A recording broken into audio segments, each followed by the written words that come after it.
year is 1519. The world is on the brink of a transformation that no one in this valley could have imagined. In a valley ringed by shimmering lakes, Tenochtitlan rises. A city of pyramids, canals, and vibrant life, its streets teeming with people, its markets echoing with the sounds of trade and laughter. This is the heart of the Aztec Empire, a metropolis built on islands and connected by causeways, a marvel of engineering and ambition. Its people believe their city is eternal, protected by gods, thriving with trade, art, and ritual. Every day, they honor their deities with offerings, confident in the strength of their traditions. But far across the sea, on distant and unfamiliar shores, strange ships appear, carrying pale-skinned men with thunderous weapons and beasts never seen before, their sails billowing like the wings of mythical birds. 600 Spaniards, led by ambition and faith, have landed. To the Aztecs, these newcomers are a curiosity, not yet a threat, strange visitors from another world. How could so few challenge an empire of millions? The very idea seems impossible, almost laughable. Yet, these strangers bring more than steel and gunpowder. They carry new ideas, unfamiliar gods, and deadly diseases that will sweep through the land like wildfire. The storm is gathering, unseen but inevitable. Shadows lengthen over the city as fate draws near. In Tenochtitlan, life continues as always.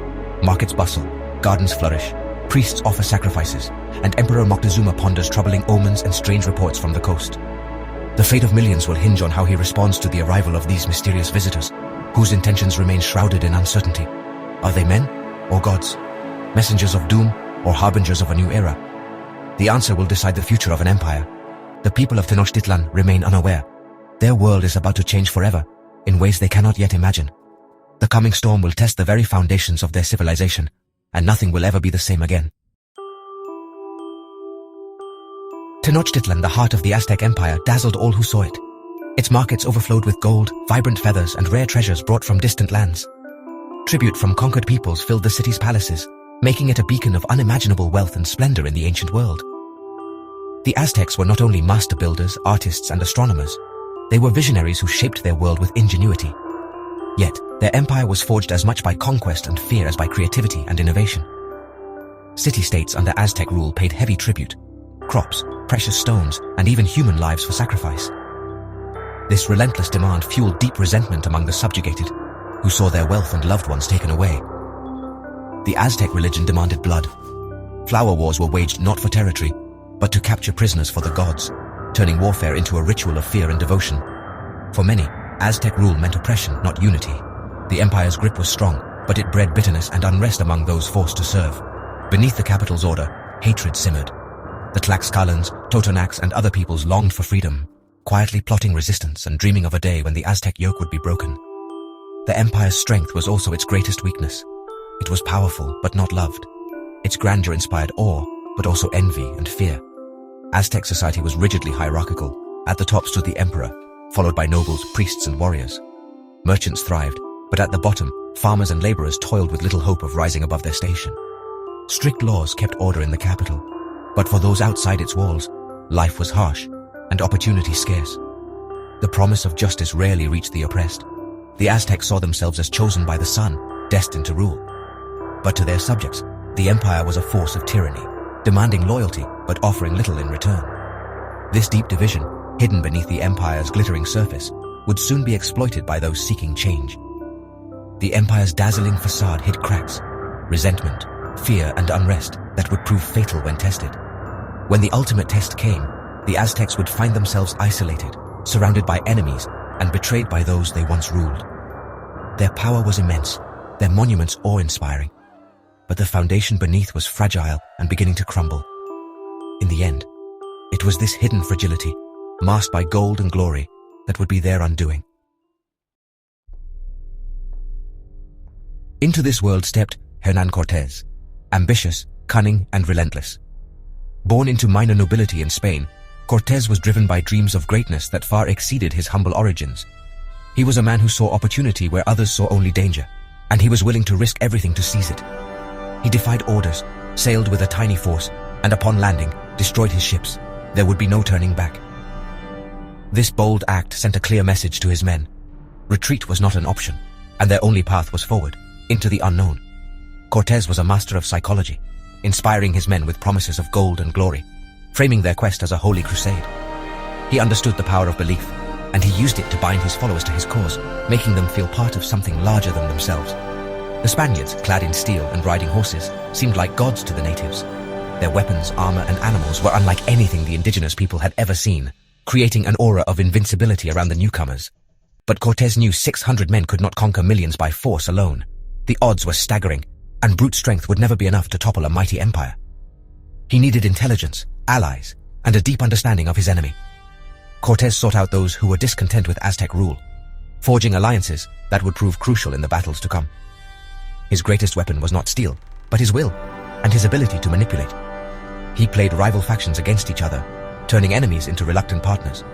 Cortés turned every setback into opportunity, every encounter into a chance for alliance or advantage. He was quick to adapt, always searching for leverage in a land of shifting loyalties. He was not just a conqueror, but a political strategist. His mind was always working, plotting the next move, anticipating the reactions of friend and foe alike. The conquest would be won as much by cunning as by combat. Every decision was a gamble, every alliance a double-edged sword. Cortés's gamble was all or nothing. He had burned his bridges, literally and figuratively, and now staked his life and the lives of his men on the outcome. He would risk everything for a chance at empire. Failure meant death or disgrace, but success would make him immortal in the annals of history. The fate of two worlds now rested on his audacity. The collision of civilizations was inevitable, and Cortés stood at the center of the storm. The game of conquest had begun. The stakes were nothing less than the future of an entire continent, and Cortés was determined to win, no matter the cost. Cortés's greatest asset was not a weapon, but a woman, Malintzin, known as Malinche. Fluent in both Nahuatl and Mayan, she bridged worlds as translator, advisor, and strategist. Malinche quickly learned Spanish, becoming Cortés's indispensable voice in negotiations. She explained the deep resentments among the Aztec subjects, guiding Cortés through the region's complex politics. Malinche turned enemies of the Aztecs into Spanish allies, starting with the Totonacs and then the powerful Tlaxcalans. Her insight and diplomacy were crucial. She helped avoid blunders and seize opportunities. With her help, Cortés forged alliances that would tip the balance of power. Malinche was more than a translator. She was the architect of the Spanish advance. Without her, the conquest would have been impossible. She changed the fate of an empire. As Cortés advanced, word reached Emperor Moctezuma, already troubled by omens and prophecies. The legend of Quetzalcoatl, a fair-skinned god destined to return in the year 1 Reed, haunted his thoughts. By coincidence, 1519 was that very year, and the Spaniards fit the prophecy. Paralyzed by uncertainty, Moctezuma sent gifts of gold, hoping to appease the strangers. Instead, the gifts fueled Spanish greed.